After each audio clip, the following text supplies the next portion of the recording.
Todo dia, nascem cerca de 350 mil bebês, cada um deles inteiramente único. Há alguns meses, este bebê nem existia. E a história de como ele foi gerado, contra todas as probabilidades, é extraordinária. Este é o momento da concepção, quando um único espermatozoide se funde ao óvulo da mãe. Se outro espermatozoide chegasse antes, este bebê seria outra pessoa. Mas o que torna o espermatozoide vencedor tão especial? O que o fez suplantar bilhões de concorrentes? Para descobrir, vamos levar você à épica jornada do espermatozoide pelo corpo humano. E faremos isso ampliando todo o processo para a escala humana.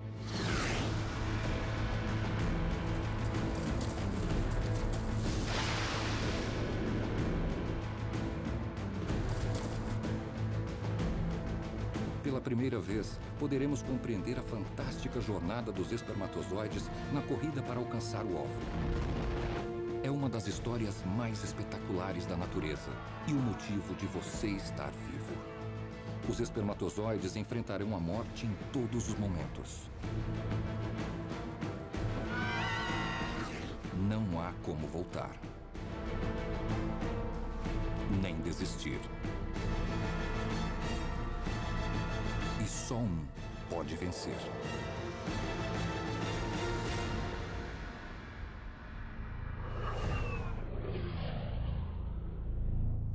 A Grande Corrida.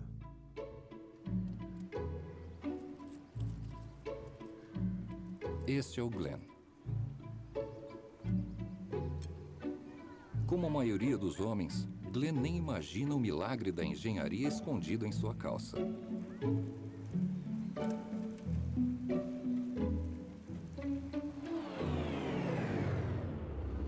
Os testículos do Glenn, pendurados para ficarem 3 graus mais frescos que o resto do seu corpo, produzem 1000 espermatozoides cada vez que o coração dele bate. E é esse mundo minúsculo de atividade frenética que fascina os especialistas da ciência da reprodução. Os espermatozoides são singulares, são como células vivas livres. Eles quase têm vida própria. Têm um único objetivo, que é levar a carga genética do macho para a fêmea, através de uma complexa série de ambientes nos tratos reprodutivos masculino e feminino.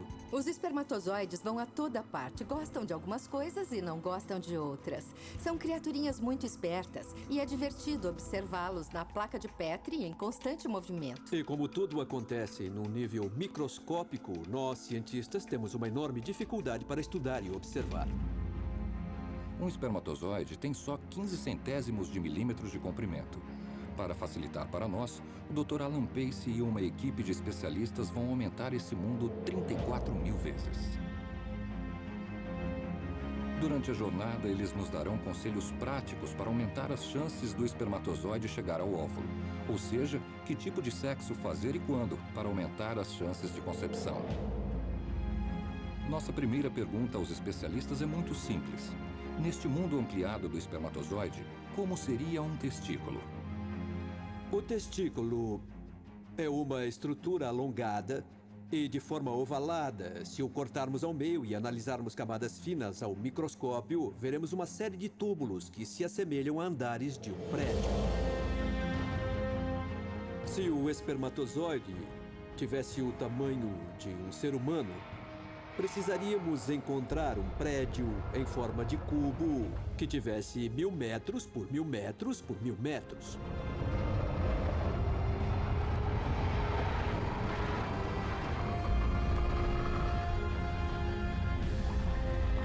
Isso feito, podemos entrar.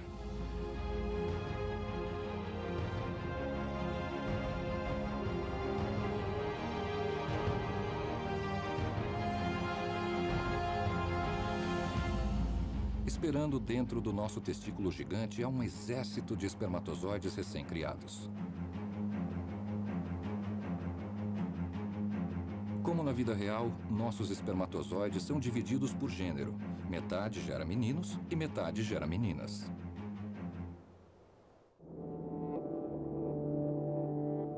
A informação necessária para determinar o sexo de um bebê está armazenada na cabeça do espermatozoide. Aqui, encontramos nossa bagagem genética. 23 cromossomos de DNA, inclusive o que define o sexo. X para meninas e Y para meninos. Logo abaixo da cabeça fica uma espécie de bateria de mitocôndrias, que é responsável pela energia que propele o espermatozoide pelo corpo feminino.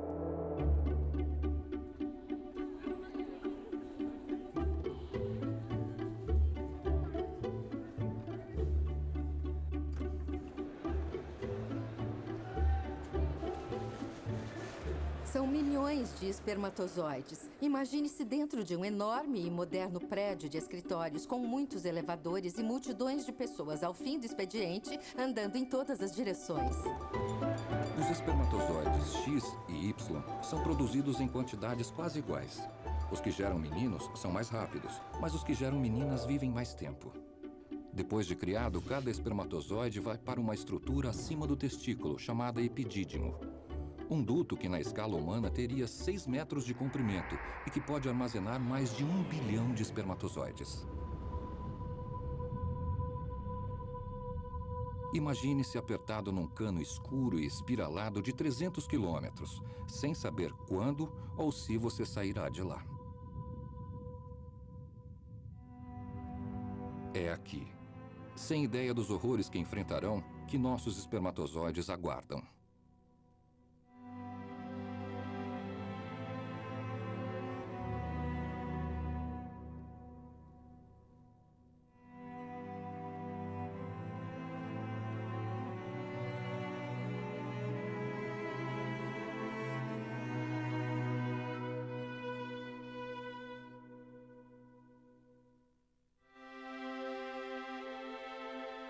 Agora, o destino deles depende de eventos que ocorrerão no mundo exterior.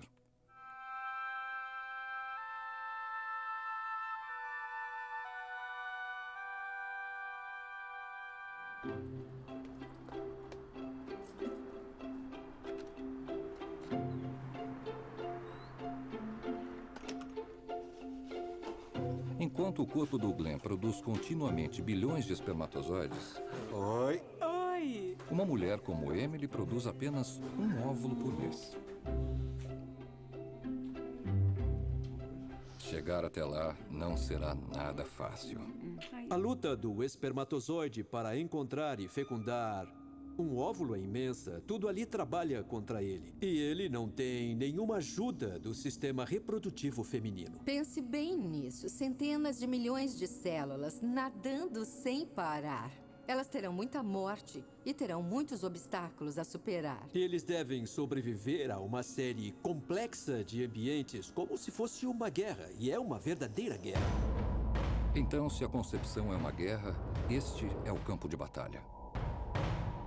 Do ponto de vista dos espermatozoides, chegar à vagina da Emily corresponde ao desembarque na Normandia.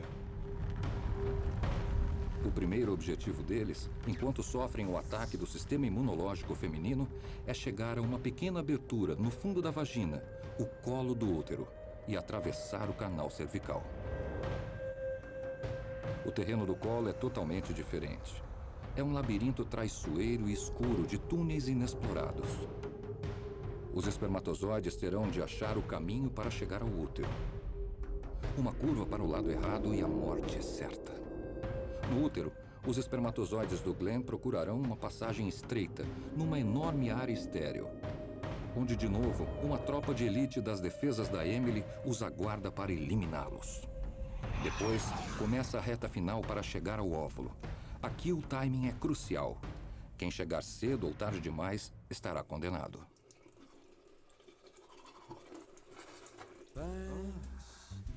Que bom, já na cama, é?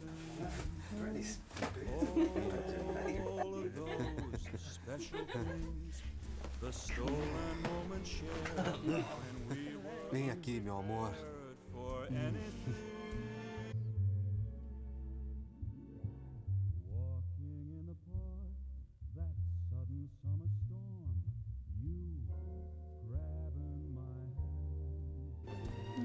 Stumbling in the dark and wondering where's the warm feeling Os espermatozoides do Glenn estão prestes a participar de uma das experiências mais prazerosas que o corpo humano tem a oferecer. Qual será a sensação de ser lançado por um cano estreito de 24 quilômetros de extensão em menos de 2 segundos, quer você queira ou não?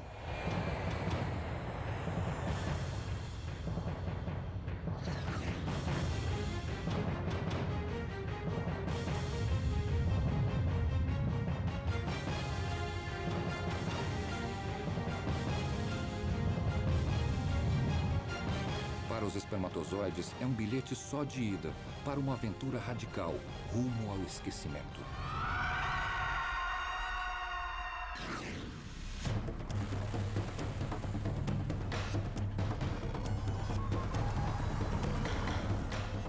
Eles não saem nadando, são impelidos por contrações musculares e contrações peristálticas.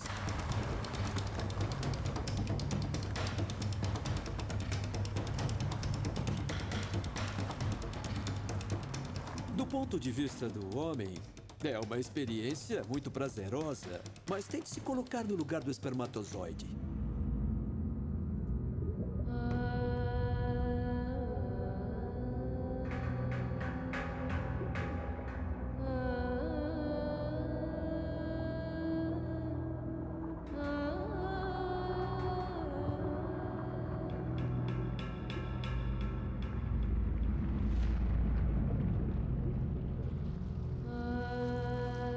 Os 250 milhões de mensageiros genéticos estão a ponto de invadir o corpo da Emily. Em poucos minutos, a maioria deles estará morta. Mas que chance de vitória tem um espermatozoide? Será que Glenn pode fazer alguma coisa para ajudar? Para descobrir, temos de analisar melhor nossa semente. Um ritual que homens como o Dr. Alan Pace fazem desde a invenção do microscópio. Eu tinha 20 e poucos anos e já era pesquisador quando tive coragem de analisar uma amostra do meu próprio sêmen no microscópio. Lembro-me que, da primeira vez, eu fiquei fascinado. Eu quase caí da cadeira. Tive de me levantar e andar pelo laboratório antes de voltar a olhar no microscópio de novo. Aquilo tinha saído de mim. O que eu vi era inacreditável. Os cientistas modernos têm uma visão bem mais clara, mas talvez preferissem não ter. Porque quando analisamos a quantidade de bons espermatozoides produzidos numa ejaculação, entendemos por que os homens precisam fazer tantos. Dentre os milhões de espermatozoides ejaculados, há uma gama imensa de tipos diferentes. Se nós os analisarmos no microscópio, veremos alguns que quase não se mexem, que só se contorcem, e outros que parecem mortos e que podem mesmo estar mortos. Se analisarmos a forma, alguns têm cabeças maiores, outros menores, e alguns até têm 2 cabeças. Na maioria dos homens férteis, só 18, 19 ou 20% no máximo desses espermatozoides terão tamanho e forma adequados. O resto, os outros 80%, não vão chegar a lugar algum. Para ter chance na corrida, os espermatozoides devem ser jovens e numerosos. Os mais velhos não passam nos primeiros obstáculos. E conforme deterioram, liberam substâncias que podem prejudicar os espermatozoides mais jovens. Existem muitos mitos, como o que diz que o homem não deve de maneira alguma ejacular nas 3 semanas anteriores ao período fértil da mulher. É uma grande bobagem acreditar que isso cria, fortalece e aumenta o número de espermatozoides. É exatamente o que não se deve fazer. Então, o certo é ejacular sempre que possível, certo? Parece que não. Se um homem ejacula com muita frequência, a produção de espermatozoides de sua fábrica interna pode não conter a quantidade suficiente. Então, com que frequência um casal deve fazer sexo para garantir espermatozoides mais saudáveis? Se um casal faz sexo a cada 2 ou 3 dias, no período de um mês, acabará acertando o período fértil em algum momento, e aí a probabilidade de concepção será a melhor possível. Então, pronto ou não, os espermatozoides do Glenn começam sua jornada pela concepção, pela vagina. Seu alvo é achar o colo do útero, bem acima deles, no fundo da vagina.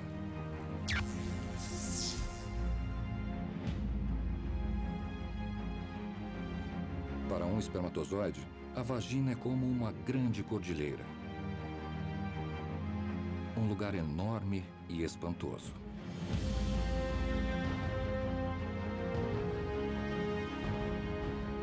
Com 8 quilômetros de profundidade e 3 de largura, cercado por vastas paredes vaginais de até 1.500 metros de altura.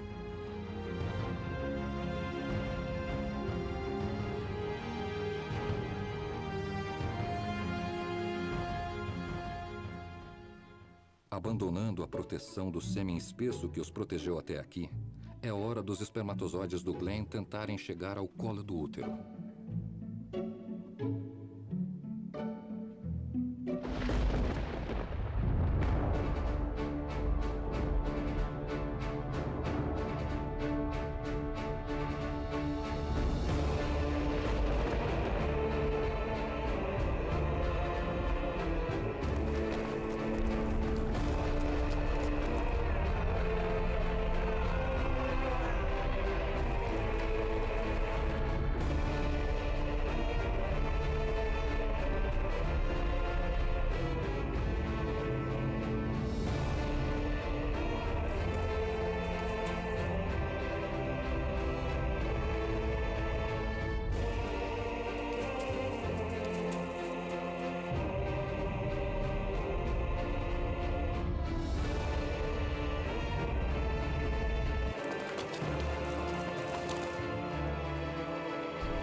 Tem início a grande invasão. Mas não é só o terreno inóspito da vagina nem os limites físicos dos espermatozoides que representam uma ameaça mortal. Tudo o que existe na vagina conspira contra a sobrevivência deles. Passam-se poucos minutos entre a chegada dos espermatozoides e sua morte provável. Eles enfrentam ataques de todo lado. O uso de lubrificantes íntimos e até a saliva podem matar um espermatozoide em minutos. Pior ainda, graças ao sistema imunológico feminino, a vagina é recoberta por um ácido letal. A acidez existe para matar forças invasoras. É importante ressaltar isso porque, do ponto de vista da mulher, os espermatozoides são uma força invasora. São células alienígenas que podem querer causar danos, podem espalhar infecções. São forças estranhas a ela e o sistema imunológico da mulher precisa destruí-las.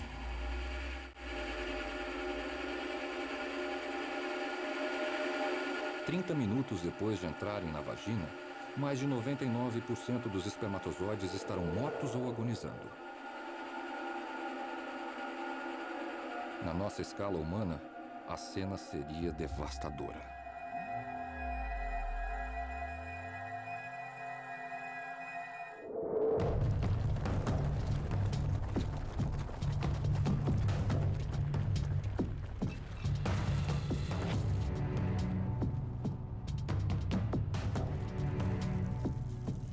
Alguns milhões de sobreviventes continuam tentando atravessar a vagina.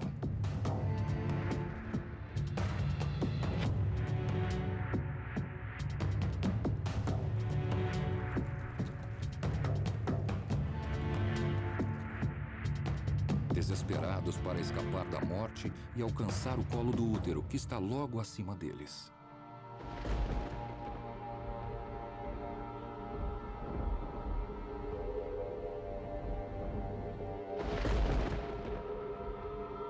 Mas a entrada está fora de alcance. Agora, para evitar a aniquilação total, o corpo da Emily precisará salvá-los.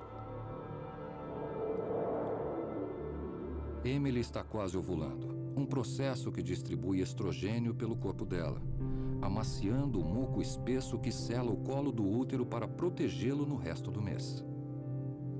Este muco cervical irá pingar dentro da vagina, dando aos espermatozoides mais fortes do Glenn uma carona até a próxima etapa da corrida.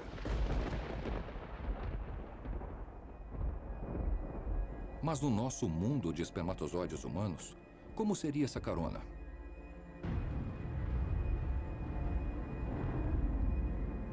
Pense, e se sua vida dependesse de ter de subir uma escada?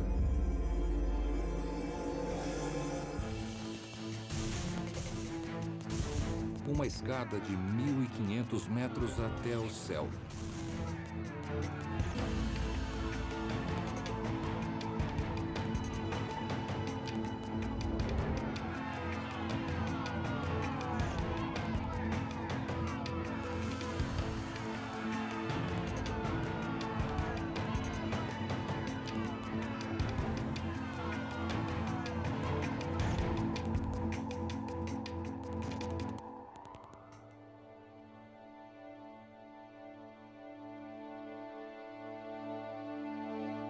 É uma escalada longa e exaustiva, e só uma pequena fração dos espermatozoides conseguirá terminá-la.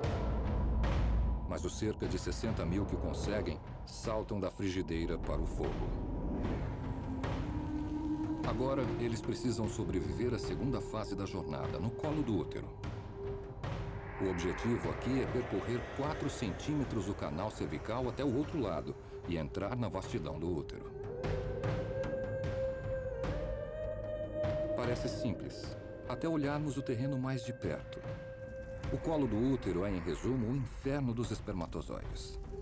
É recoberto de milhares de minúsculos túneis, a maioria sem saída, alguns da largura da cabeça do espermatozoide. Aqui, a maioria, se não todos os espermatozoides do Glenn, serão esmagados, aprisionados e sofrerão uma morte lenta. Há um processo de seleção natural no colo do útero que escolhe espermatozoides mais bem formados. Seria como eu, vestido de espermatozoide, tentando subir uma escada de 1 quilômetro de altura. Eu desafio a gravidade, vou contra o fluxo. E quando chego ao topo, vejo que peguei a escada errada, que devia ter subido a outra. Só 1% dos que entraram no colo do útero terão chance de sair de lá vivos.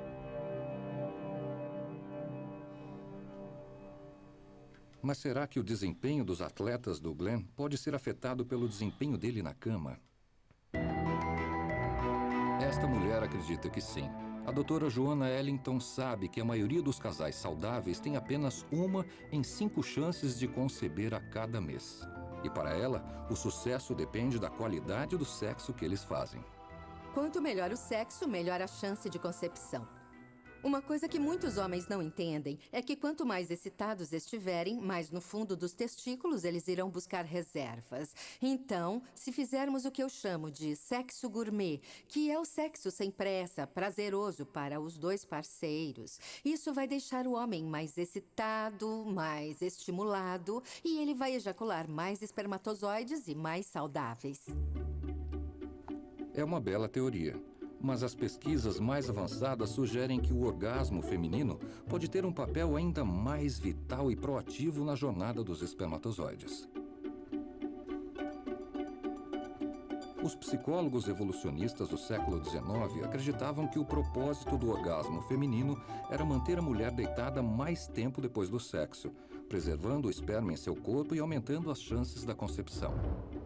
Mais recentemente, foi sugerido que o orgasmo feminino evoluiu para criar um elo mais forte entre os amantes, aumentando as chances do casal continuar junto após o nascimento de uma criança. Belas teorias. Mas nunca houve qualquer prova palpável para sustentar a ideia de que o orgasmo feminino tem alguma relevância funcional. Até agora. Eu sou uma grande fã do orgasmo feminino, tanto do ponto de vista fisiológico quanto do ponto de vista pessoal. O que acontece quando a mulher tem um orgasmo é que o pH da vagina fica mais elevado, há certas mudanças na concentração de íons e há contrações que ajudam a puxar o esperma para dentro do corpo feminino. Alguns acreditam erradamente que o orgasmo feminino é ruim para a concepção, mas não há qualquer evidência disso, nenhuma prova. Na verdade, tudo sugere que ele só ajuda.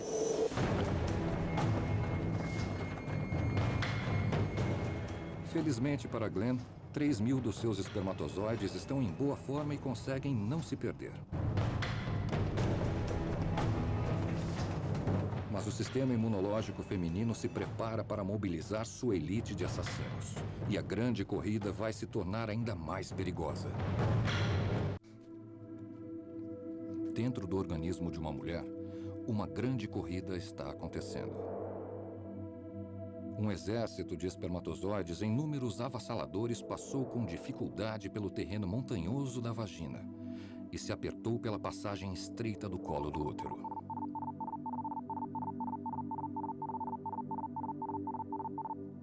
Mas a viagem já custou muitas vidas. Agora, restam apenas 3.000 espermatozoides. A aventura continua, graças em grande parte ao fato de que Emily está ovulando. Então, com uma pequena ajuda do poder inconsciente da ovulação, a grande corrida continua.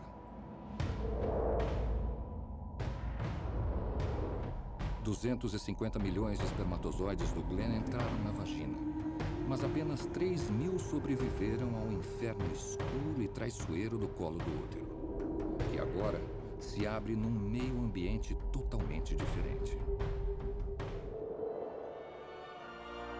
Como bem sabe o Dr. Alan Pace, se nós fôssemos espermatozoides, a chegada ao útero seria uma visão e tanto.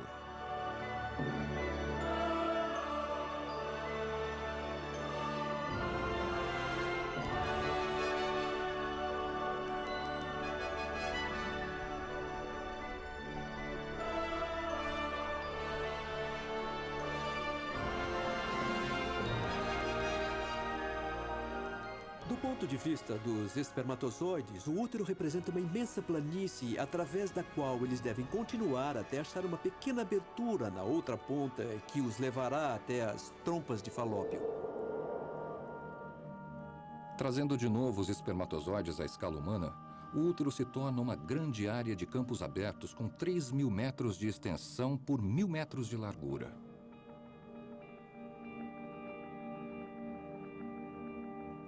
Para nossos espermatozoides, achar a estreita entrada para as tubas uterinas ou trompas de Falópio é como procurar uma agulha num palheiro. Mais uma vez, a ovulação vem em seu socorro. Nós sabemos que a ovulação ocorre de um lado num mês e do outro lado no outro mês. Então, nas vezes em que o óvulo é liberado pelo ovário esquerdo, o útero parece preferir carregar qualquer coisa para o lado esquerdo. E os espermatozoides, provavelmente, são carregados em grande parte por essas contrações musculares elevados pelo útero com relativa rapidez.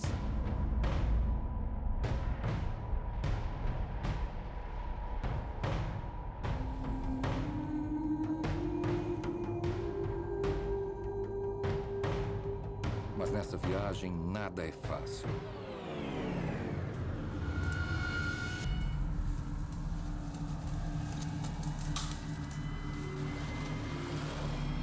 Os espermatozoides do Glenn vão descobrir que não estão sozinhos.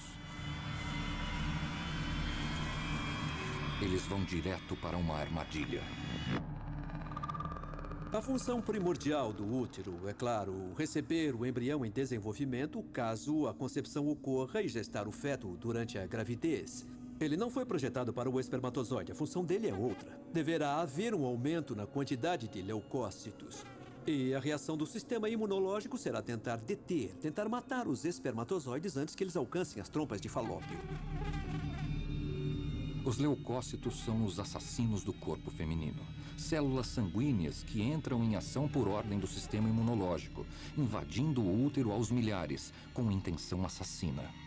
Comparados aos espermatozoides, os leucócitos são enormes. São células grandes que geralmente caçam em grupo. Elas detectam um espermatozoide e caem em cima dele. Elas o envolvem e despedaçam lentamente. Evidentemente, para o organismo da mulher, os leucócitos são maravilhosos e essenciais para combater doenças e qualquer corpo estranho e ameaçador. Mas vamos tentar imaginá-los pela perspectiva dos espermatozoides.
Mais uma vez, os espermatozoides do Glenn enfrentam o risco de aniquilação.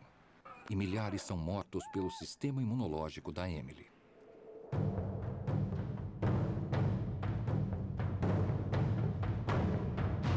Só algumas dezenas de felizardos chegam à porta das trompas de Falópio,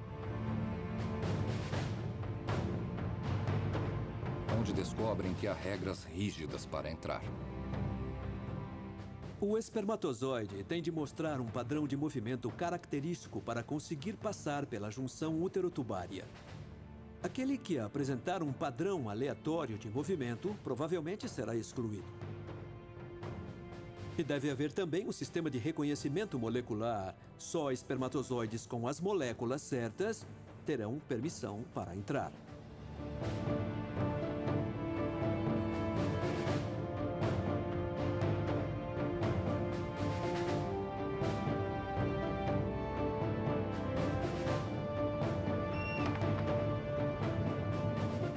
Os espermatozoides enfrentam morte e destruição na cavidade uterina. Os leucócitos os perseguem e matam durante todo o trajeto. E apenas alguns poucos sortudos, dentre os milhões que foram ejaculados, entram nas trompas de Falópio, onde finalmente chegam ao céu dos espermatozoides.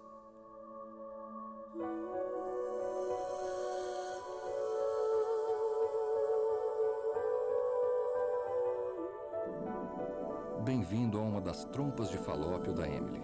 10 centímetros do que só pode ser descrito como o paraíso dos espermatozoides. O ambiente das trompas de Falópio é muito agradável para espermatozoides. Era a meta deles. Foi projetado para manter o espermatozoide saudável e descansado. Tem nutrientes para eles, o nível de pH correto, a concentração de íons correta. Alguns dos espermatozoides vão até se unir às células das trompas de Falópio. As membranas deles ficarão tão unidas que as células das trompas passarão nutrientes e açúcar, protegendo-os.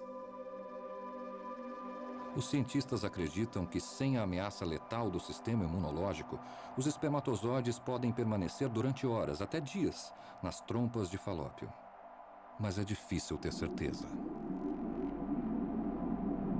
Hoje, já temos uma ideia mais clara do que acontece nas partes mais remotas do trato reprodutivo feminino, no estágio final da jornada até o óvulo.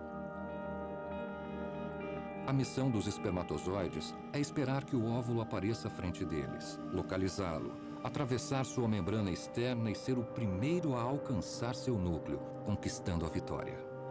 Mas como eles saberão quando o óvulo será liberado de seu folículo? Ainda estamos começando a entender isso, mas há receptores que fazem a comunicação entre óvulo e espermatozoides. E os espermatozoides farejam o óvulo, sentem onde ele está. Podemos até ver na placa de Petri, durante fertilização in vitro, que quando colocamos um óvulo lá, os espermatozoides na mesma hora se orientam até ele, vão direto para ele. Não ficam vagando à toa, torcendo para encontrá-lo. Não é aleatório, eles sabem exatamente qual direção tomar.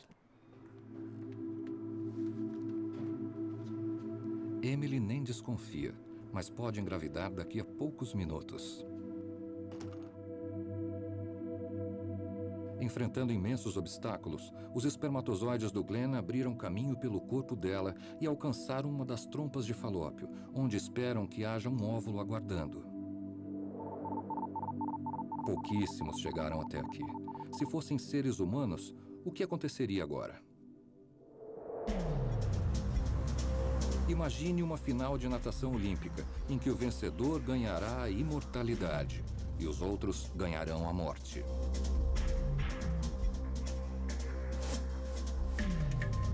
Sinais enviados durante a ovulação tornarão os espermatozoides hiperativos, dando-lhes a habilidade de fecundar o óvulo, liberando camadas de proteínas num processo chamado de capacitação.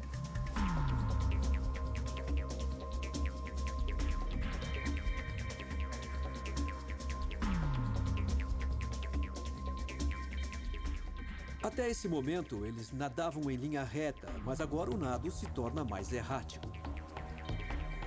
E é a cauda que lhes dará força e propulsão suficientes para atravessar a camada externa do óvulo.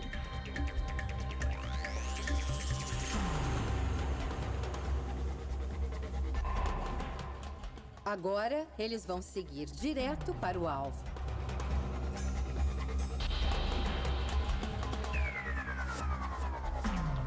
Querem encontrar o óvulo, querem entrar nele. É a reta final da corrida. Depois da capacitação, os espermatozoides morrem em poucas horas, portanto, não há como voltar. Se a situação ocorresse com seres humanos, o óvulo estaria flutuando cerca de 1,5 km à frente. Mas como nossos cientistas reprodutivos podem comprovar, o óvulo, que só vive 24 horas, tem mais um desafio final e fatal para o espermatozoide. O elemento crucial nessa grande corrida pela reprodução é o timing. O momento é tudo, porque o óvulo tem vida limitada.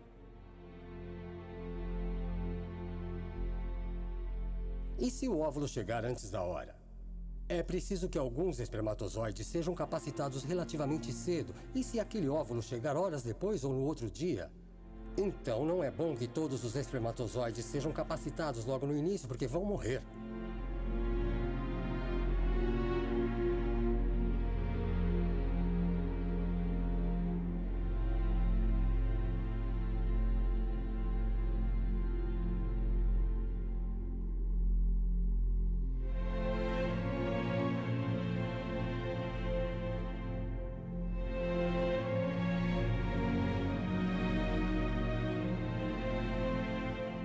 Como chegaram muitas horas antes do óvulo, estes espermatozoides chegaram ao fim da linha e caem no abismo depois das trompas de Falópio.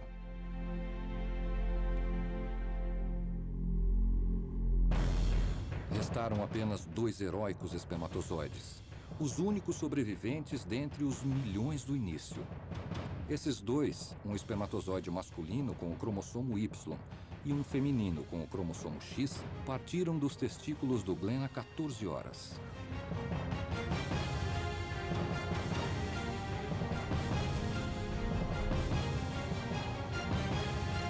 Eles resistiram a uma jornada inacreditável, com obstáculos quase intransponíveis, e chegaram na hora exata.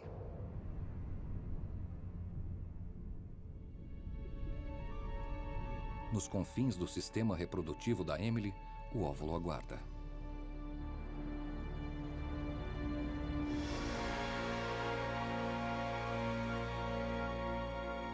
Se você ou eu fôssemos espermatozoides, veríamos o óvulo imenso, alto como um prédio de 10 andares. Durante a corrida, houve muita disputa entre espermatozoides a partir da ejaculação e até as trompas de Falópio. Mas no local da fertilização, quando o óvulo é fecundado, só pode haver um espermatozoide. Pode haver 2 ou 3, mas pouquíssimos estarão disputando o prêmio final.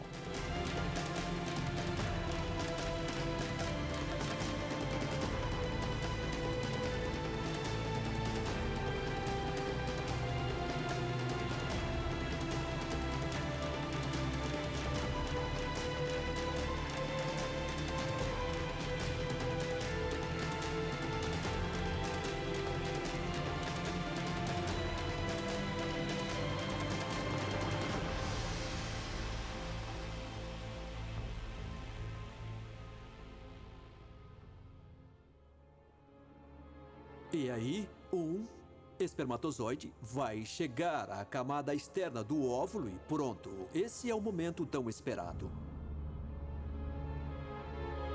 Para garantir a vitória, a única coisa que o espermatozoide tem de fazer agora é achar um jeito de entrar. O espermatozoide carrega uma carga genética para entregar.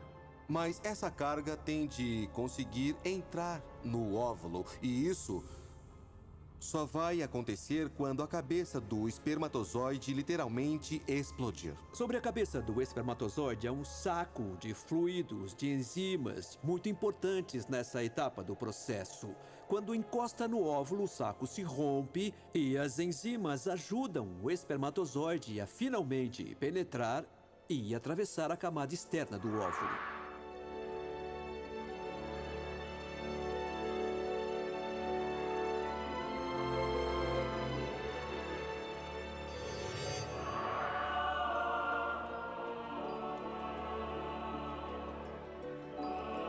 A grande corrida já tem um vencedor.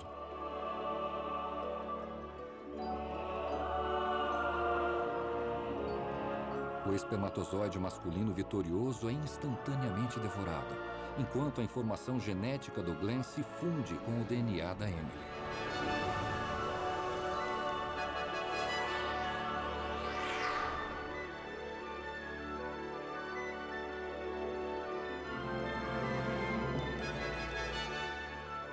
Começa uma dança graciosa entre cromossomos masculinos e femininos se unindo, o que anunciará oficialmente que aquele óvulo foi fecundado, que uma nova vida foi gerada e que teve início o desenvolvimento de um novo indivíduo. Há 14 horas, centenas de milhões de espermatozoides embarcaram na mais incrível aventura do mundo natural. Uma aventura que aniquilou quase todos eles.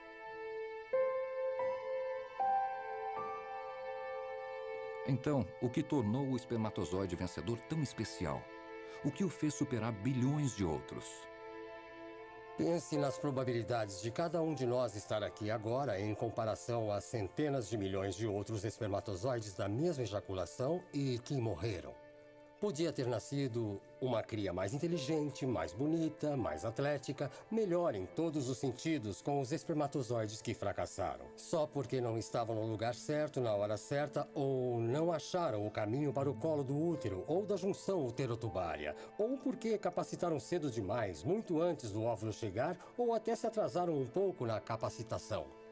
Então, o fator sorte tem um peso muito grande na definição de qual espermatozoide vai fecundar aquele óvulo.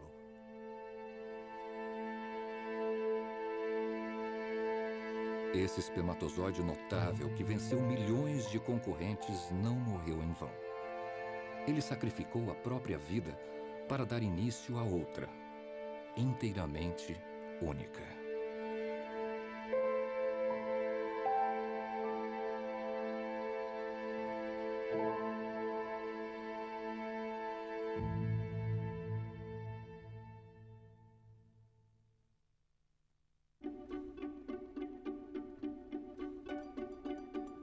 Versão brasileira, Tempo Filmes, São Paulo.